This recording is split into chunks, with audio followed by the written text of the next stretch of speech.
Podcast City Network.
You are listening to The Rip Griffin Show.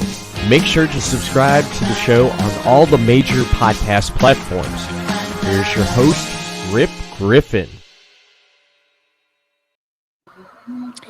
Hey, what's going on, everybody? Welcome to this episode of The Rip Griffin Show. This is a off-season lockout edition of the episode, and tonight I am joined by Ben and Matt.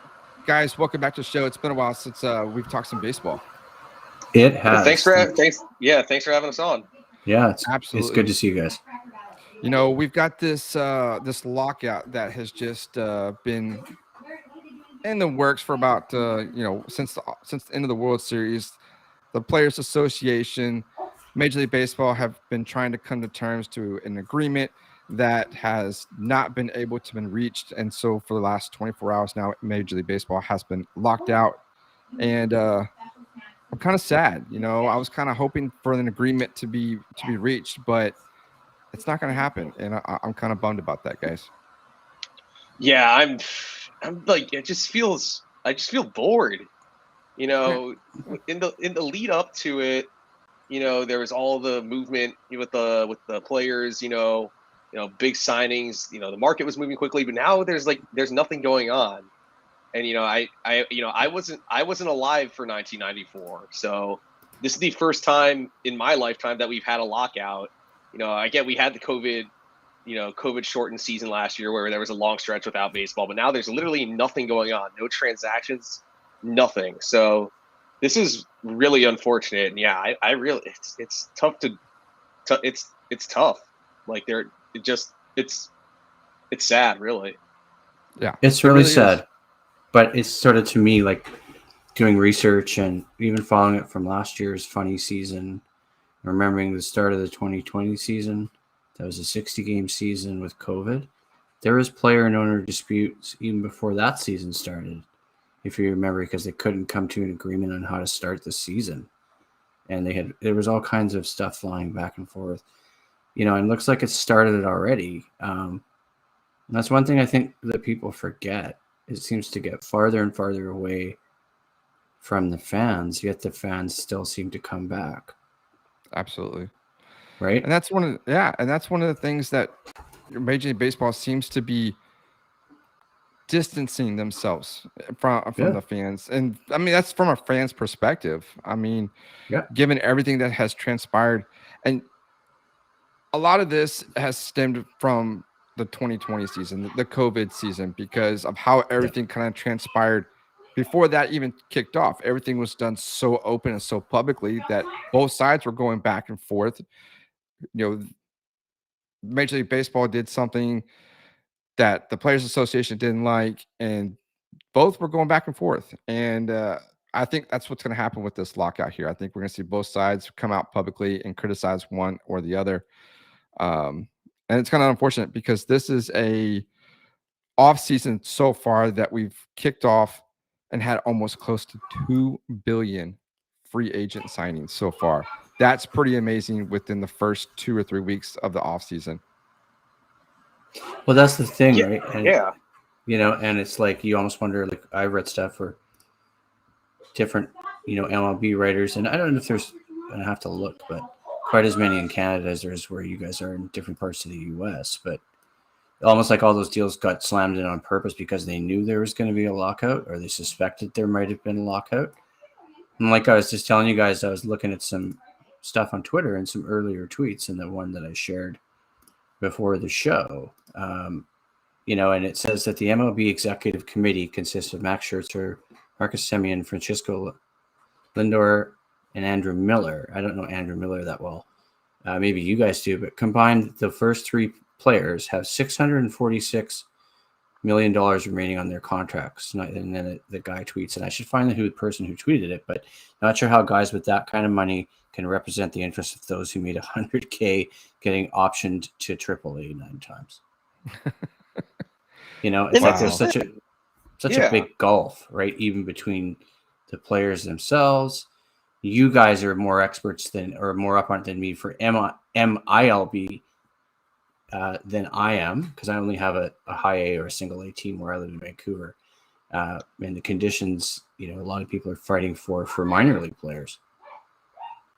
Yeah, well, that's the thing is that and I one of my friends here in Syracuse put it this way in a tweet that there are a ton of players like the Max Scherzers in the world, or like the Lindors or the Mike Trouts who get paid a lot of money, or there's also the big time draft prospects who are 17, 18 years old, immediately getting millions of dollars.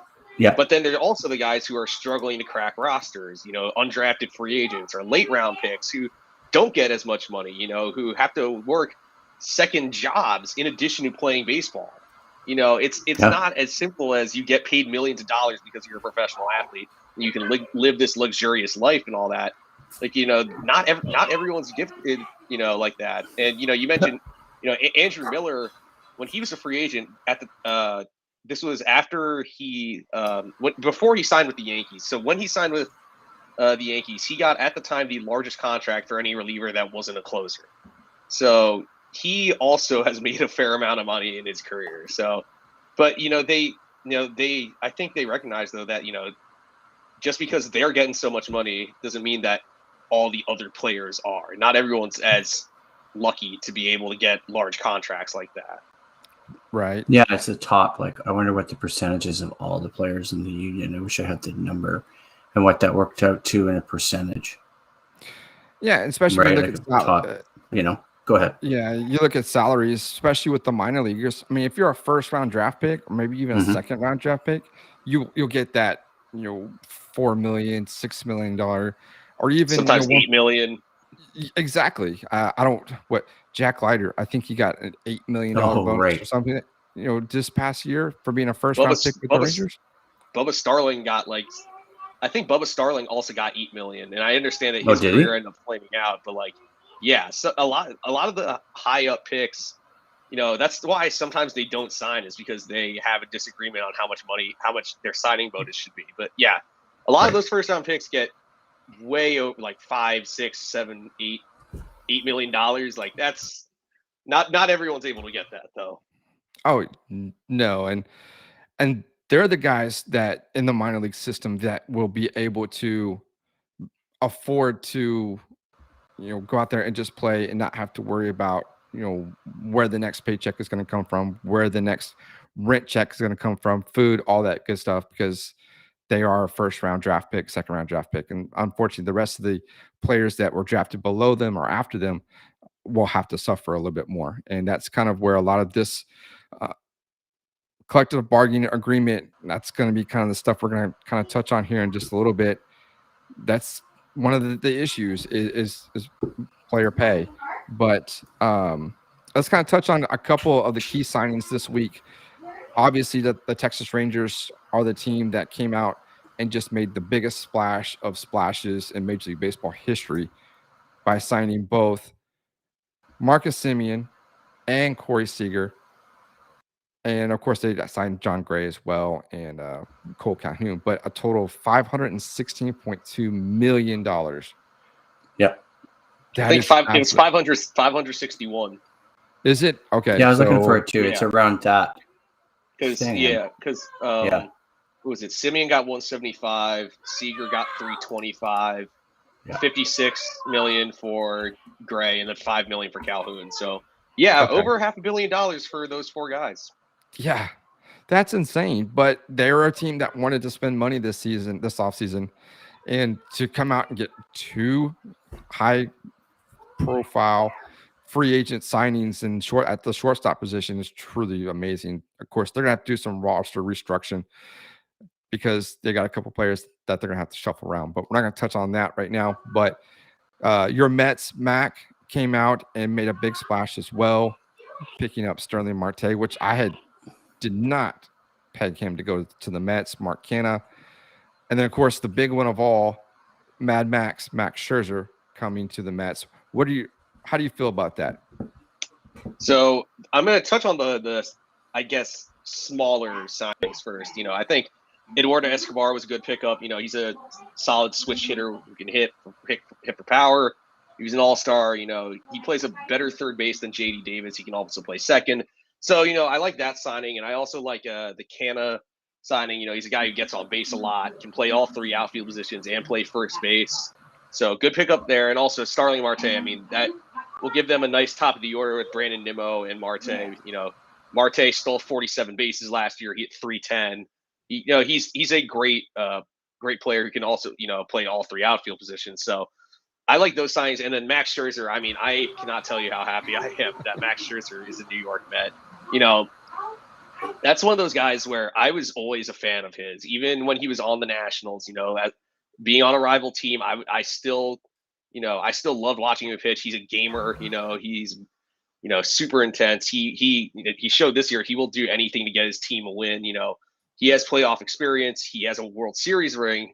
He has 3 Cy Young awards to go with Jacob deGrom's 2, which we know deGrom, if he didn't get hurt this year, probably would have had another. So that Right. top of the rotation with deGrom and Scherzer is going to be fun to watch. There's still work to do, obviously, with the lockout now. We don't know when the rest of that will happen, but it's definitely a great, it shows it's a great start, and shows that Billy Epler, if he's given the freedom to do what he wants, he will do it. And Steve Cohen is letting him do it, and he's done a great job so far. Oh, absolutely. I think the Mets are going to be one of the teams to beat in the National League East. Of course, you've got the World Series defending champion Atlanta Braves there to contend with as well. But nonetheless, the East is always going to be a great division to watch, to kind of see how everything unfolds. But Ben, since you're up there in the Pacific Northwest, the Seattle Mariners made a couple moves, signing reigning American League Cy Young Award winner Robbie Ray to that 5-year, $115 million deal. How does that bode well for the Mariners? That makes them they're making a statement now in the American League West now. They are, and they're in the American League West, and how close they got to the playoffs last year in the final day of the regular season, and what the Astros are doing and continue and have done for how many years now, Jeff, you know better, in the AL West. The Mariners are trying to take a step forward because you basically got the A's look like they take a step back with the amount of players that have departed, like Mac just mentioned, that went to the Mets. You got the Angels still trying to figure it out. They signed Syndergaard, but it's a 1-year deal. Alex Cobb has gone to the Giants for the Angels. So it's an interesting division with the Mariners, and the Mariners had a great season last season. But what's happening with Kyle Seager? Because they said to him in an email that they're not bringing him back, right? So I wonder if Kyle Seager ends up maybe in somewhere like Toronto or somewhere else where they need a third baseman and they need a veteran player, because Seager's never played anywhere else but Seattle. But Seattle's made a pitch, pun intended, because they signed someone like Ray, right? Right. I think that the fact that, a lot of Jays fans are upset that he left, but I still think Kevin Glossman is somebody who's, I don't know, been a good pitcher for a long time, right? And the Mariners, trying to think who else they have to bring back or who's not coming back besides Seager.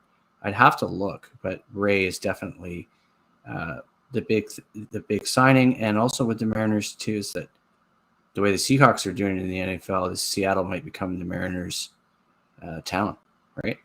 Absolutely. More than Turn anybody a else. football town. For sure. Yeah, turn a football town into a baseball town. Yeah. Yeah. You mentioned Seager for a second. I really think that, I really thought, at least coming into the offseason, that wherever Corey Seager went, Kyle Seager would follow him. So I could really see Kyle ending up in Texas. Good. Also, the Rangers making all those moves. Here, the thing is that the Rangers, lost 102 games this past year. These moves, while they are aggressive, they maybe bring them to 75 wins. I mean, they're not even close to contending, in my opinion. Maybe once Jack Leiter and Cole Winn come up, and Sam Huff and Josh Young, but it's going to be a little bit before the Rangers are a real threat to the AL West, in my opinion. So, I really think it's going to be the Astros and Mariners really battling out that division. Yeah, I think it is too. And of course the Rangers have to figure out what they're going to do with Isaiah Kiner-Falefa. Like you mentioned, Mac, Josh Young, he's the number 2 prospect in the Rangers organization right now. So he'll be up there soon. And of course you mentioned Jack Leiter as well. The Rangers are going to be a team to beat, not in the present, but in the future. But so it's a lot of great things that have happened before the lockout as far as player signings and whatnot. So, almost $2 million, over $2 million. I mean, billion.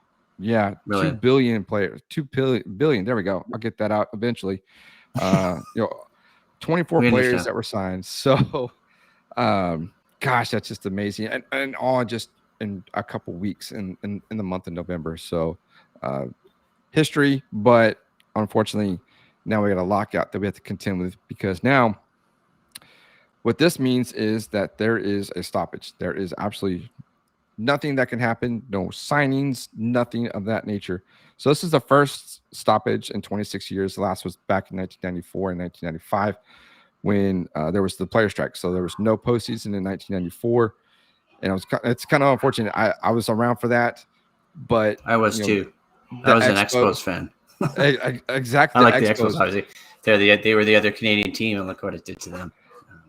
They were the team to beat in the National League. They were on fire that year.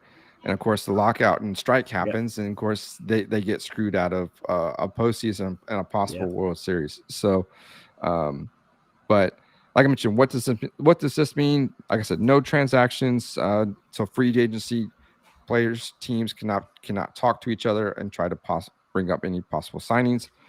The players can't work or rehab at the facilities, so everything's been shut down there. Us in the media, those writers and whatnot, they can't talk to anybody. The sad thing is no winter meetings, so we don't know. That's usually the big thing. That's where a lot of the transactions take place, is during the winter meetings. And of course, the Rule 5. I mean, there's that's frozen as well. Unless I missed something, then of course there's a lot of other things that can't go on, but those are the big things right now. And I think right now the winter meetings, that's the biggest thing that I think is going to take away from in this lockout. And my biggest concern also is, how long will this last? Thing is that you can be, it's hard to tell. It could last, I don't know, end of January. It could last until the spring. Heck, it could last until the summer. I obviously, like I said, I was not alive for 1994, but it started in the middle of the summer and it ended in April. That's 8 months. I do not want that to happen, obviously, but God forbid that does happen. And I don't expect it to take that long, but God forbid that does happen. We're looking at a season probably shorter than the COVID season, it looks like. Or maybe they drag the season out longer. I just don't want to. That's the last thing I want, especially for me, baseball. I follow a number of sports, I follow football and basketball too. And, I follow college sports, but baseball has always been my number one sport. And without that, I don't know what else to do with myself, if I'm being honest. Well, I follow, for me, the NHL number one, but tied with baseball. I've said to you guys on the show before. So if you follow the NHL like I do, you know about all the recent labor problems in the NHL in the last 20 years. Okay. And even with the COVID shortened season, this past season, which was 56 games, and then this year it's a full season, and then the previous start of the COVID where they had the NHL season and they shut it down and did the playoff bubble. But there's been labor strife in the NHL like this multiple times recently, and in the same kind of fashion. And they managed to work it out before the playoff bubble in summer of 2020. right? So they're actually good, but they have a dispute in the NHL right now, or not a dispute, but will they send NHL players to the Winter Olympics? And so I've seen NHL disputes like this. And where's the last big one? 5 years ago? Or no, the 2011-2012 season for the NHL. That was like, lost like half. I can't remember if it was half the season. Anyway, my point was, I follow the NBA the least out of the big four sports, right? So I don't know about the NBA as much, but I know from the NHL perspective, if it plays out like that, it could be a while. And I know I asked you guys before, like, if we all took a bet, when would it start or when would it resume, right? Jeff said January. I think Mackey said March. I think around spring training, February, March. That's still 3 months. It's a long time. That's a long time. You know? And think of all the guys who are still on the free agent market. You know, you got some pretty big players. Yeah. You know, you still have Carlos Correa on the market. You know, you still have, you know, Seiya Suzuki, who just got posted. You know, he's a big time star from NPB, and he's supposed to be coming over now. And I wonder, does he go back to Japan now that there's this player strike? Like, what happens to that? I know last year we had Tomoyuki Sugano, you know, who he got posted and ended up going back to Japan. I wonder if Suzuki's going to do the same thing now. I mean, it's also, Rip, I know your Astros brought back Justin Verlander. Well, it turns out that contract never actually got signed. So what's going to happen with that? You know, apparently they never did a physical. They never did anything, apparently. Like, Justin Verlander technically is still a free agent. That's risky. I don't understand what happened on that, because when, of course, he rejected the qualifying offer, and then they came back and said they re-signed him for the $25 million with the option for a second year with the total of $50 million. That deal should have been done. And then they go out and they sign Hector Neris, and that deal is locked up. They had the press conference and everything. But for some reason, Verlander just got missed. I didn't hear that part. I just saw the deal. I just saw it earlier today that, apparently the Verlander contract never actually happened. And so that, it was reported, but apparently nothing has been signed. There has been no physical. There has been nothing. Justin Verlander is still a free agent. I don't know. Don't ask me about this. I don't know. That's interesting. I mean, so technically they've only had one signing this offseason, and that was the Hector Neris free agent signing out of Philadelphia. So I don't know what's going to happen. I know he's very loyal to Houston and the Astros and Jim Crane. So I would think that there's going to be a deal that's going to be worked out anyways when everything opens back up. So I don't think the Astros fans have anything to worry about. I think we've got Larry the GM. He's a good friend of the show. And he's sending some stuff in here too. Yeah, he does a lot of the analytics, and he's not an official GM, but he'll make you think like a GM. So I think the Verlander. No, I think that's great. I've seen this for the other big, waiting for the other big contracts so that they can do Odorizzi like deferrals. Oh, okay. So, but so that's a possibility as well. I mean, we'll find out what the Astros are going to do. I will say, though, it was interesting seeing the free agent market move a little quickly. We've seen guys, wait out until like February or March even to sign. But, even yesterday, you saw guys like, Marcus Stroman got a nice deal, 3 years, $71 million. You saw, Gosman, to the Cubs. Gosman got his contract also. The Marlins were making – a lot of teams were making moves, and a lot of players were signing. So – And there was even a big trade between the Red Sox and Brewers. Hunter Renfroe going to the Brewers for Jackie Bradley Jr. and 2 prospects. So there were a lot of moves happening. It's just now we will have no moves until who knows when, and that's quite unfortunate. Yeah, Stroman to the Cubs is a head scratcher, because the Cubs did that fire sale when they got rid of Kimbrel. They got rid of Tepera. They got rid of Rizzo. Chafin. They signed. Rizzo, was it Chafin? It's Rizzo, Bryant. Chafin, Baez. Bryant too, right? They got rid of basically everyone. Yeah, and now they go and get Marcus Stroman, which is completely odd. So are they rebuilding or are they not rebuilding? What are they doing? But I'm pretty sure they're rebuild. I think also with the Stroman contract, it's a 3-year deal, but he has an opt out after 2 years, and I think because it's not a super long term deal, it is possible that if he's doing well and the Cubs are performing as we expect them to, which is not very well, then he could get traded to a contender. So I don't know. It's a 3-year contract, but I could also see it, him getting traded early on. Right. It'd be interesting to see what the Cubs do. So, but that's kind of a lot of the key things that have happened this past week as far as signings before the lockout was initiated at 12:01 on Thursday morning, which is this morning. So, Larry, the GM, says, rent to sell Stroman at the trade deadline, which is you could. He is good value. He's a solid pitcher. I mean, watching him with the Mets for the last year plus. He's a ground ball guy, so big thing is having a good infield defense behind you. And he proved that he could perform in a big city like New York. So, I'm happy for him that he got this contract, and I'm really curious to see how long the Cubs hang on to him and how well he does on a new team.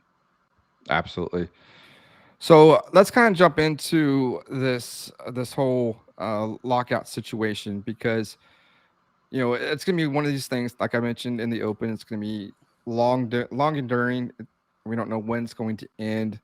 The two sides, went and met. One was for a total of 7 minutes. You can't get anything done in 7 minutes. So Rob Manfred put out a letter right after the CBA expired, and he's also been in interviews and talked about things that he wants to try to grow the game and make it more suitable for the fans. But he put this out today, and the way this letter is, it feels like we're going to have both sides that are going to be jarring back and forth. The MLB is going to be saying one thing, the Players Association is going to be saying another thing. Both sides are not going to agree, so which is going to draw this out forever. But he put this letter in, and this is a quote from the letter from Rob Manfred. It says, "This is why I'm so disappointed about the situation in which our game finds itself today. Despite the league's best efforts to make a deal with the Players Association, we are unable to extend our 26-year-long history of labor peace and come to an agreement with the MLBPA before the current CBA expired. Therefore, we have been forced to commence a lockout of major league players effective at 12:01, which is blah, blah, blah today."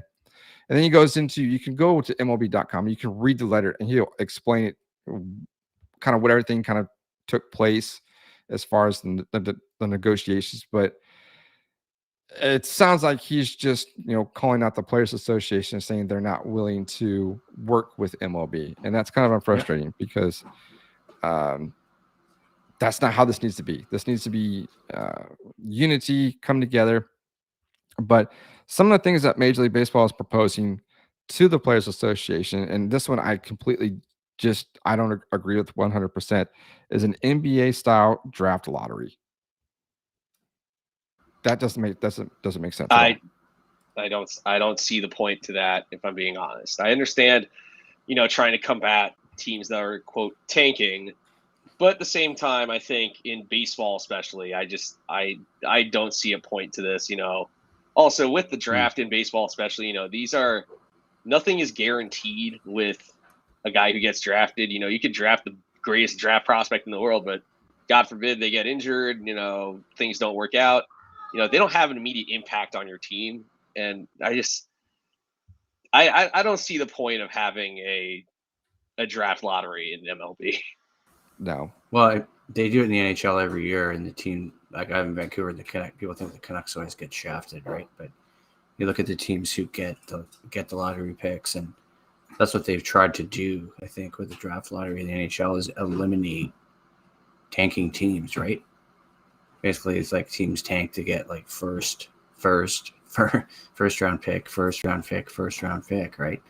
I don't know how the NBA draft lottery works. You guys might know better than I do. Well, the NBA draft lottery, I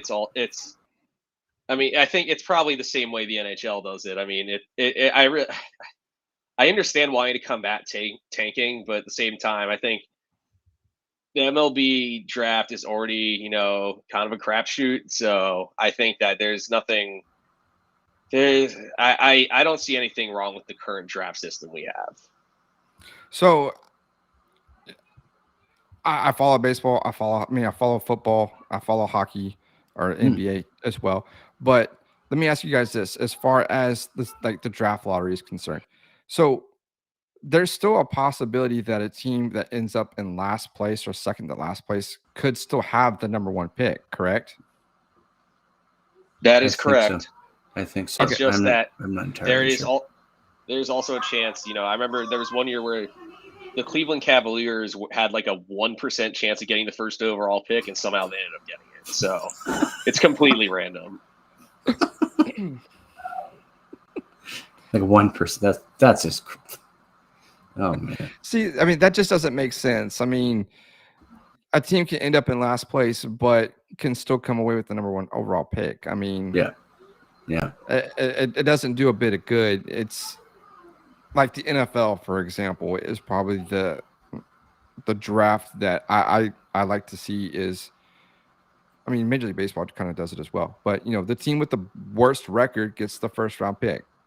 I mean, because that's what they're trying to do. They're trying to improve their team so they're not in last place anymore. Of course, I mean, yes, teams are going to tank, and I don't necessarily agree with that.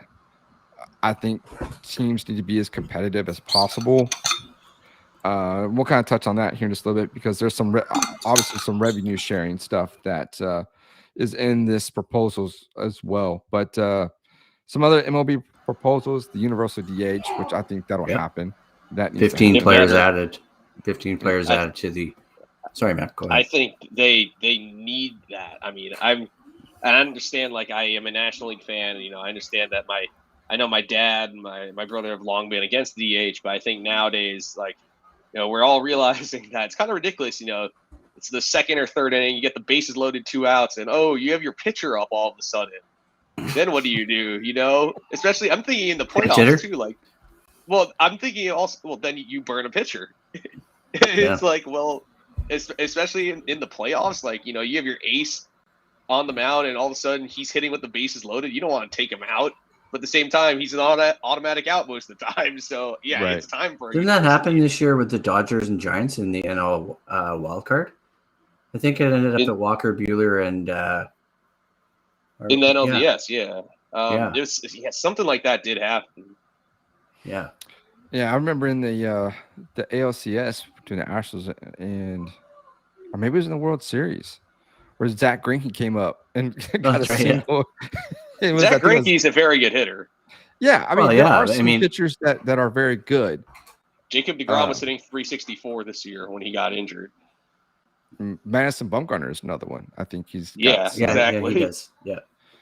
But yeah, you do have some good pitchers that are able to hit and get base hits and drive in runs and whatnot. But for the most part, I would say about 95% of them go up there wanting either to single or they're strikeout. I'm trying to get on base. Walk. Yeah.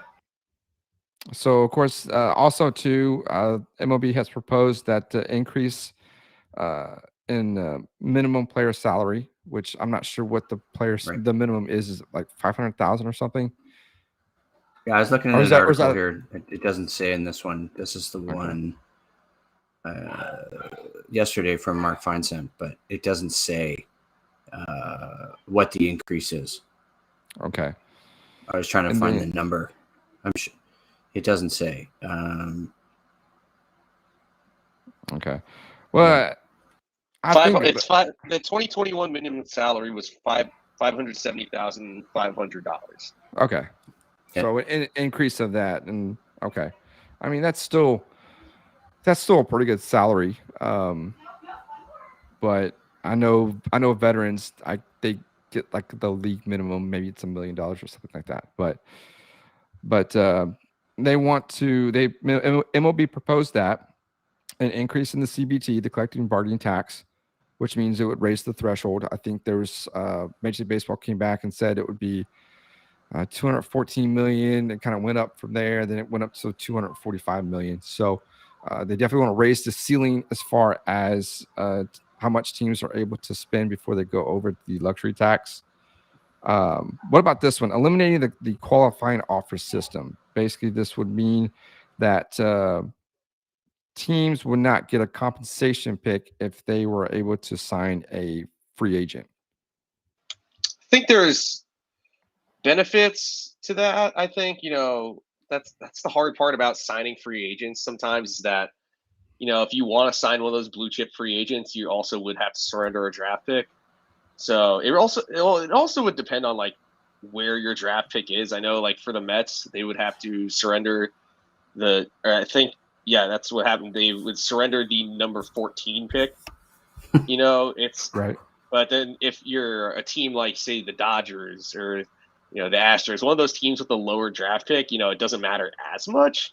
But at the same time, I think that teams that lose those free agents do deserve compensation. So I think there's benefits to it, but at the same time, I think it might be worth keeping it. It also helps teams, you give a guy a qualifying offer, you get to hang on to them for another year if they accept it. For players, there's benefits too. You bet on yourself, maybe play yourself into a bigger contract. There's benefits to keeping it, but I can also see the argument to eliminating it. Right. That makes sense. I mean,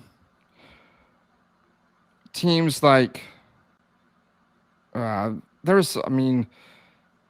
the Tigers, for example, they were given compensation picks in the first round in 2021, and they were able to get Ty Madden and kind of add some more depth there.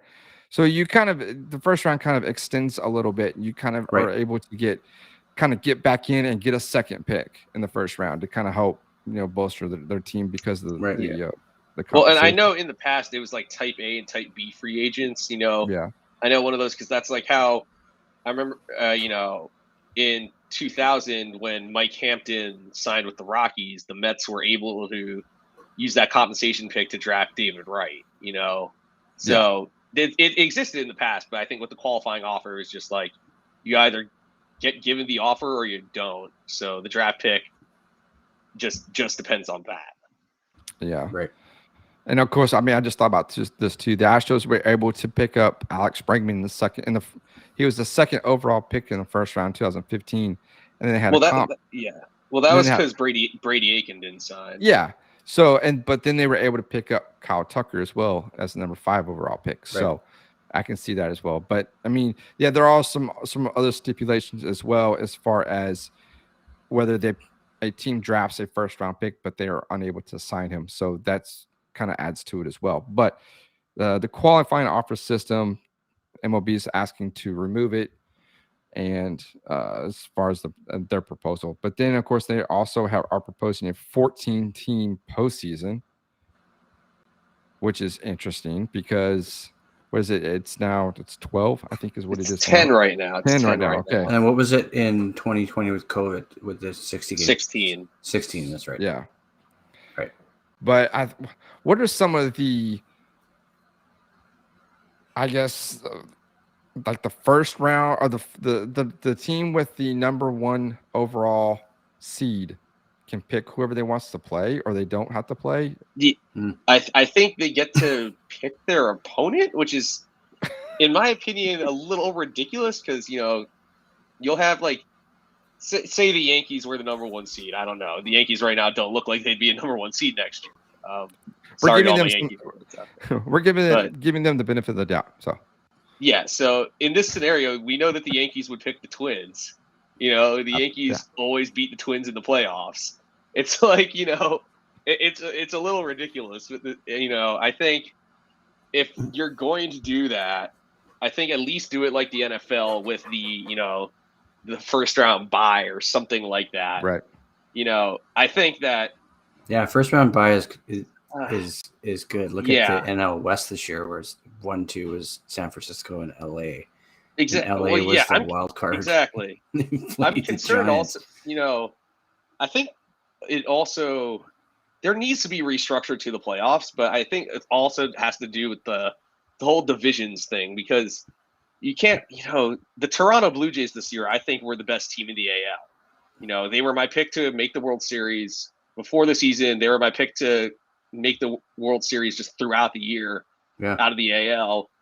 They win 91 games, have the best run differential other than the Rays in that division.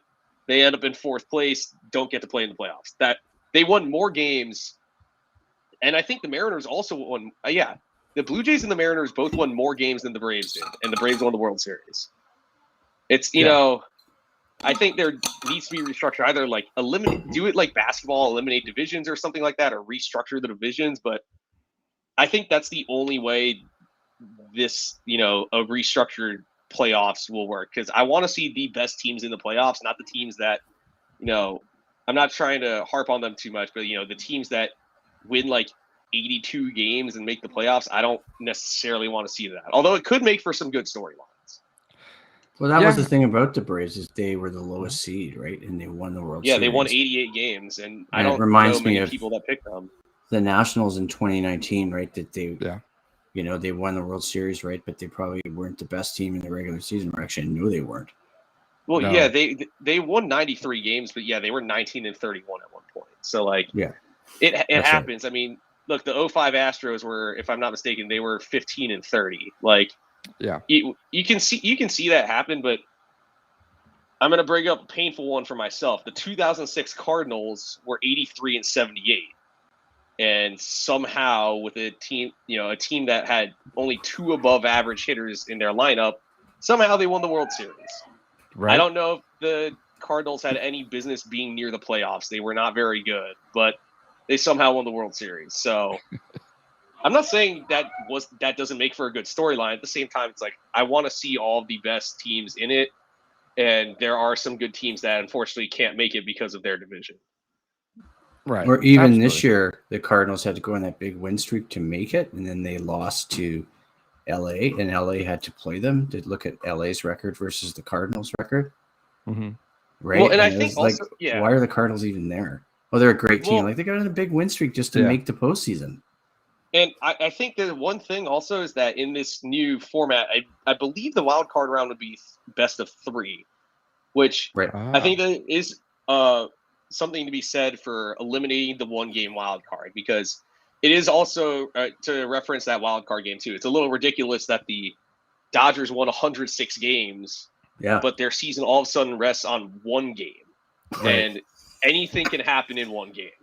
That's right. They're playing the Cardinals, right? It was what? Literally anything can happen in 1 game, and I think it's just a little unfair that that's the case. Yeah, I would like to see a little bit more postseason baseball.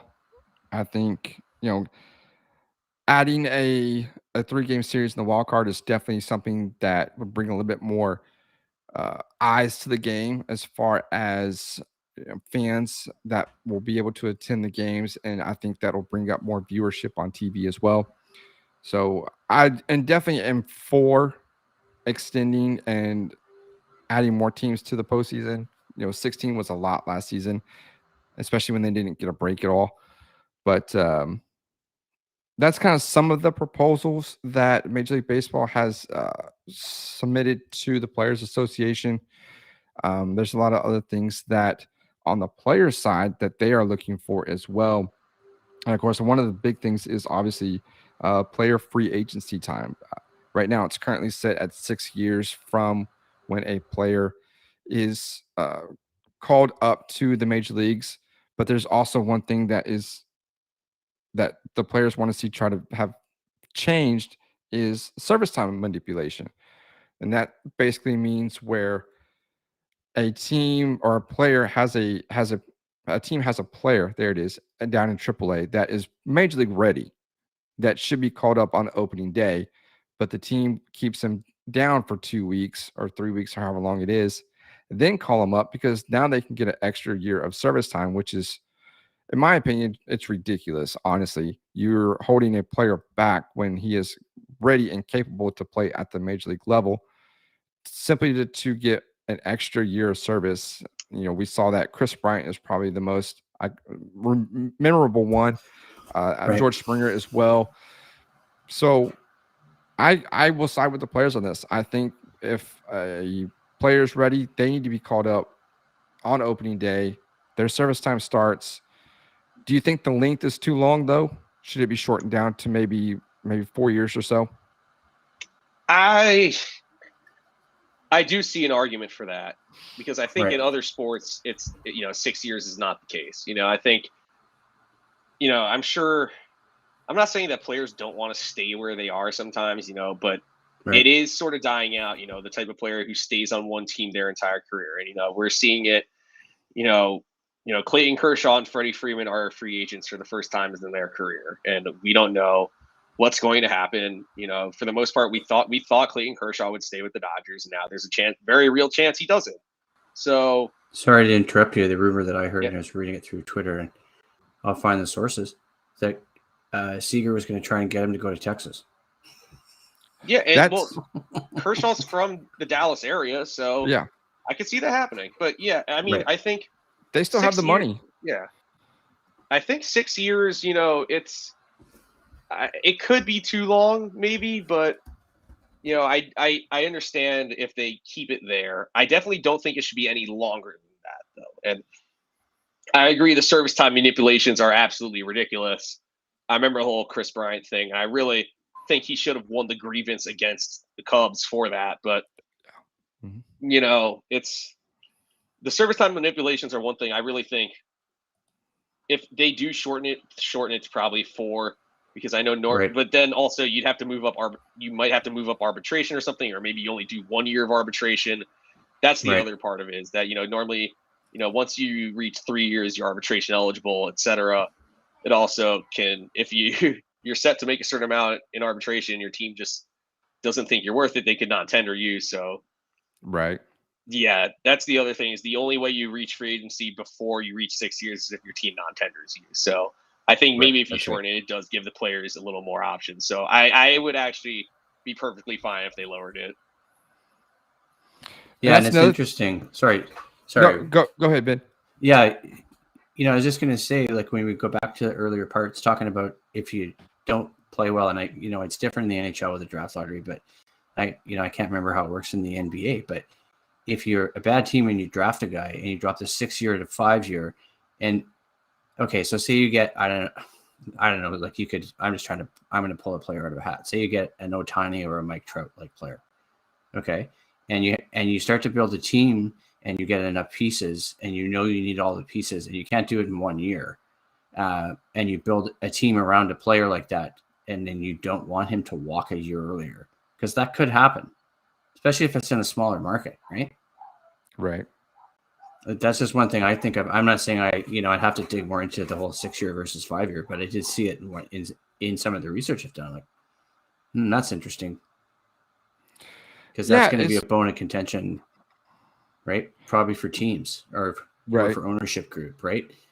And I was thinking about that rule and some of the other stuff, and I look at the Major League Baseball Players Association. I look at the league's message versus the players' message. Like, the tone and the language is so different. Right. It's just remarkable how what the players say and what the league says. Right. Absolutely. So yeah, I don't know. I see the 26 or 27 years apiece, and I was like, but they had a big dispute before the 2020 season. There's exactly the same theatrics, and they walked away. Yeah. Right. And I'm like, I almost thought that was a prelude. I don't know if I said it to you guys at the time or maybe to you, Mac, but I was like, this almost looks like a prelude for when the CBA expires. Yeah. Absolutely. I was like, okay. Yeah, because one of the things, Mac, you mentioned arbitration. Yeah. That the players are wanting what is called Super 2 eligibility, which is players will go to arbitration after 2 years of service time. Now, if the player free agency, if it's cut down to 4 years, so that would be something that, arbitration would come faster. I mean, still, I get that players will more than likely, if they're rookies or in a rookie contract, I should say, they'll more than likely will outplay that contract. They'll exceed it. And I can see where they want to be able to get to arbitration faster because they want to be able to get more money because they are basically doing more than what the contract is, what they're being paid for in the contract. So I can understand that, try to get a little bit more money. One of the big things right now is revenue sharing. The players want to be able to get a portion of what, the owners get. I mean, there is the teams do get, and I mean, correct me if I'm wrong. If I'm explaining this wrong, I apologize and correct me. But I mean, there is what is called gate revenue. So, each team gets a portion of what Major League Baseball collects as a whole from each of the 30 teams. So obviously the New York Yankees are one of the biggest gate revenue teams in the league. They are the ones that draw in the most fans every season. The Dodgers obviously are another one because they're in two big markets. And of course you got teams in the small markets like the Oakland Athletics, the Tampa Bay Rays, those teams that don't draw in a whole lot, but they still get a portion of the pie. So the players want to be able to get some of that as well. And if I'm wrong, correct me. But what do you think? Should the players get a part of that revenue that the teams and the owners get? I think it's an interesting argument. I was looking at some information, and it says that it makes it more difficult for small market clubs to remain competitive. So if you do that, what does that do to the players in those markets? If it's difficult for the smaller market teams to remain competitive, or do they just become teams that don't have the money? And you think about, I know it was dramatized in the movie Moneyball when the Yankees signed away, who was it? Giambi. Johnny Depp. Yeah. Right. Yeah. And it's just so the players get more of the revenue sharing, and then you're going to start doing stuff like that. Right. And the other thing is, it's the only league of the big four of baseball that there's no salary cap. Right. And I said, I follow the NHL league as much as baseball as my first two sports. And I've seen the NHL salary cap. And when I think about revenue sharing and the way it's changed, for small market clubs to remain competitive, I want to know what Mac thinks too. It's the players want more of that revenue. So what happens to those teams? Right. Do they just become crappy teams with right? They're that's the hard part. Yeah. And I think that's the hard part is because I think for the big market clubs, like the Yankees and the Dodgers, the Red Sox, I think, it wouldn't be as much of an issue, but I am thinking about those smaller market teams like the Rays and the A's, that, don't get to spend as much. Yep. Then it becomes a problem. So really it's very tough here because on one hand, I'm thinking about the players, who probably deserve more money, but at the same time, it's tough, because then teams sort of, lose some of their money. So I don't know what I would do here because I'm trying to think of both sides, and I tend to side with the players, but I think here it does become a bit of an issue for the owners. The party's not over. Yeah, it's gonna be interesting to see what happens. Larry, the GM, writes they should want the CBT tied to the league revenue. Exactly. That makes way more sense. Team revenue. Yeah. So they completely get a larger agree there. share from Exactly the league's overall revenue versus but but they don't see it like that. The owners want to the owners want to be able to make as much money as they can, and but they don't want to pay the players. The players want to make more, but the owners don't want to pay more. So that's where it lies the issue as far as the monies are concerned. And of course, I mean, there is no tie to league revenue to a salary cap, like Larry the GM. It's the only of the Pro for sports that don't have one. So I don't know if you guys know. Larry's saying he thinks that's what they're proposing, but I saw a great thing the other day. I don't know if it was in a Facebook group I'm in. It's hockey or baseball, but it has a picture of Connor McDavid, and I don't think I have to explain Connor McDavid to everybody, but that's like the best player in the NHL. Okay, there's a salary cap, and his salary is $12 million. They put him next to Max Scherzer on a 3-year deal, who's making $43 million with no salary cap. Right.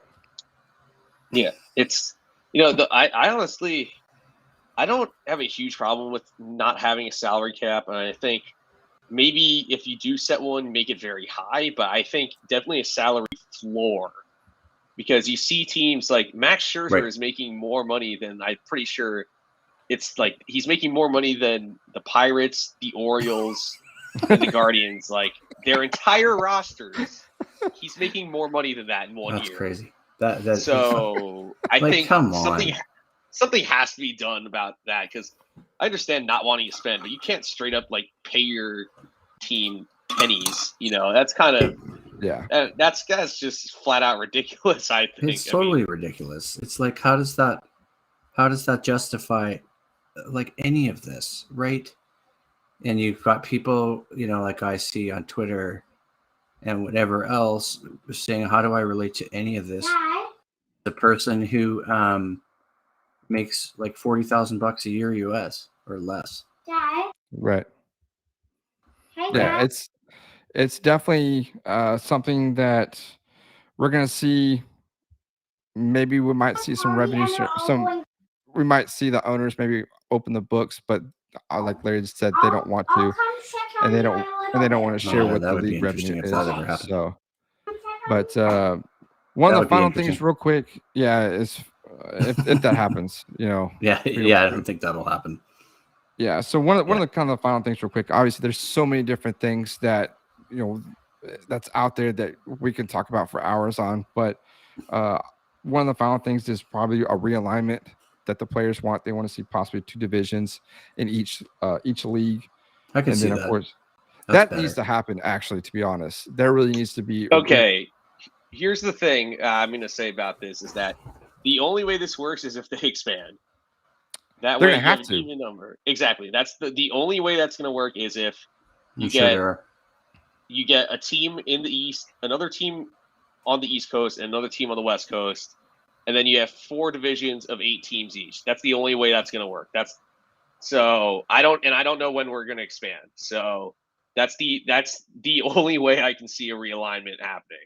And who knows when expansion is actually going to happen, or where also.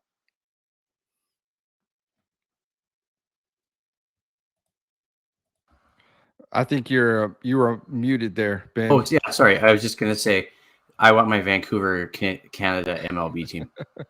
I would be fine with that. I think if there's a team on the West Coast, I would put. My thinking is either a third franchise in Texas, or a team either in the Vegas or maybe in Portland or in Vancouver. Yes, and on the East Coast, I'd either have one in Charlotte or in somewhere like maybe Nashville. Or. I'm trying to think of another city that could get one, but I think those are the 2 markets that definitely deserve MLB teams. Yeah. Shortly after the 94-95 strike, Major League Baseball expanded. That's when we got the Arizona Diamondbacks and the Tampa Bay Rays. So if history will repeat itself. There we go. Then we will see probably a few more teams enter the mix as far as expansion teams. Larry says 2024. That's pretty reasonable right there. Kind of falls in line with the 94-95 strike area because, of course, you did mention too. Yeah, Oakland is already to Las Vegas. Looking at sites in Las Vegas. So, and then Charlotte, like you mentioned, Mac, is a great place for the team to expand as well. Or the league to expand. Montreal. I want to see a team back in Montreal. I'm gonna disagree. Actually, the only reason I'm gonna disagree is that this is why I'd rather put a team in Vancouver than Montreal. The thing was that Montreal had their team, but nobody went to games. Yeah. No, their stadium was not good. I get The that. Big O's a mess. The Big O's a mess. And that's the thing is that by the time I was watching baseball, I understand the Expos had already moved to Washington, D.C. because, Olympic Stadium, not a great stadium, and fans were not going. But then all of a sudden they want a team again. Like, they had their team. I mean, this was 1967. It was they went there for Expo 67. That's why they're called the Expos. So you're gonna tell me that now, if they get a team, fans will go to games. I mean, I'm open to it, but at the same time, I think there are different cities that deserve a team more than Montreal. I can. Yeah. I will agree with that argument there. Nashville's probably another place that I've heard about too that could probably use it. I could see Nashville. They've done well with the NHL. And it's a great city. I've been there. I was there 2 summers ago. It's one of my favorite cities in the country. So, it's a great place. They already have a minor league team, and they have the Titans in football, and the Predators in hockey. So yeah, I think that'd be a perfect place to put a baseball team.